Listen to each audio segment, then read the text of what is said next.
नमस्कार. श्री स्वामी समर्थ. सावली तेव्हाच पडते जेव्हा तुम्ही पुढे पुढे चालता. तर आज मी तुम्हाला श्री विठ्ठलाच्या पायावर जे खड्डे पडलेले आहे त्याच्याबद्दल तुम्हाला थोडक्यात माहिती सांगणार आहे. तर आज आपण विठ्ठलाच्या पायावर 2 बोटे खड्डा कसा पडलेला आहे ते आपण पाहणार आहोत.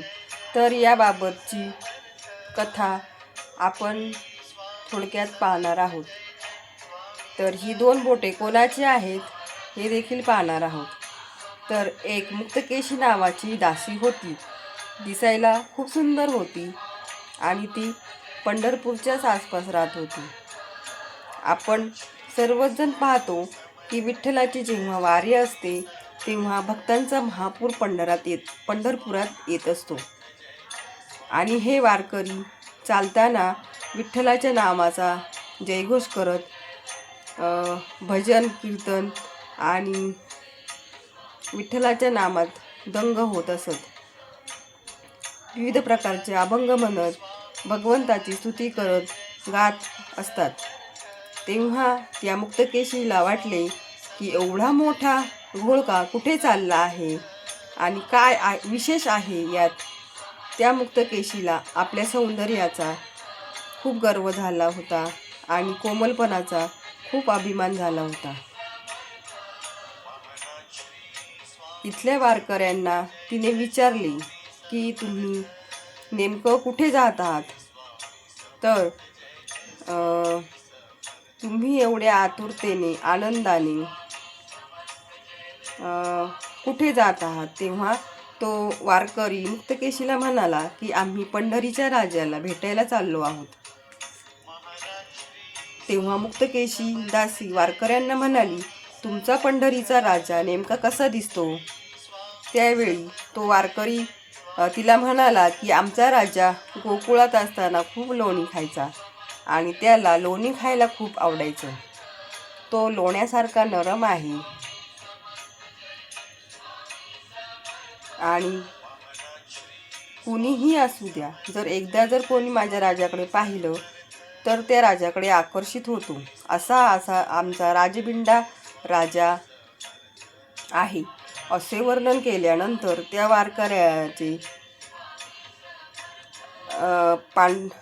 वारकऱ्याने असे पांडुरंगाचे वर्णन केल्यानंतर मुक्तकेशीला हे ऐकून पांडुरंगाला भेटायची इच्छा झाली, कारण ती स्वतःला खूप सुंदर समजत होती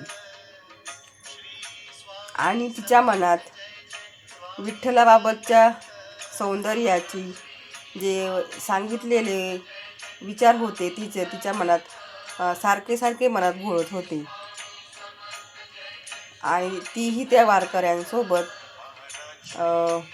विठ्ठलाला पाहायला निघाली आणि त्यांच्याबरोबर नामस्मरण करत आपल्या शुद्ध अंतकरणाने नामस्मरणाने ती नामस्मरण करता शुद्ध झाली आणि ती पंढरपुरात आली.